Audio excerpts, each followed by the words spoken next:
రా రా రక్కమ్మ చక్క చక్క చక్క చక్క అంటివి. ఏమైంది?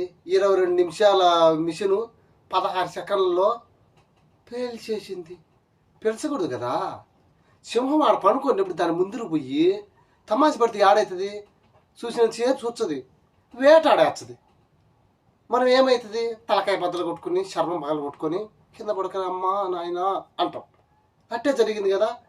రా రా రా రా రా రాలేదా, దమ్ము లేదా అంటాను. వచ్చిండు, పడగొట్టిండు, 100 మందిని లేపేసిండు, చెప్పు చేప గమ్ము కూర్చోడు ఏం తెలియనట్టుగా.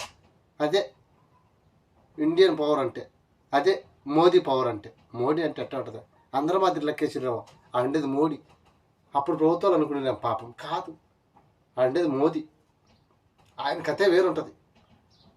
ఎంత సైలెంట్గా ఉంటాడో, ఎందుకే అంటారు చాలామంది సైలెంట్ కిల్లర్ అని. ఎంత సైలెంట్గా ఉంటారో అంత హర్రర్గా ఉంటుంది అన్నమాట కిల్లింగ్.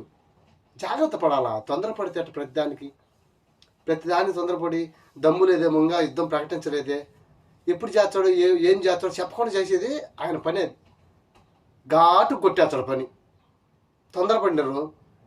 ఎప్పటి నుంచి ఈ గాథలన్నీ వద్దు వద్దు వద్దు వద్దు అంటే కావాలా కావాలా కావాలా కావాలని కొట్టి పారేసిండు. టక్కన కొట్టిండు, పుట్టుక్కున పోయింది అనమాట.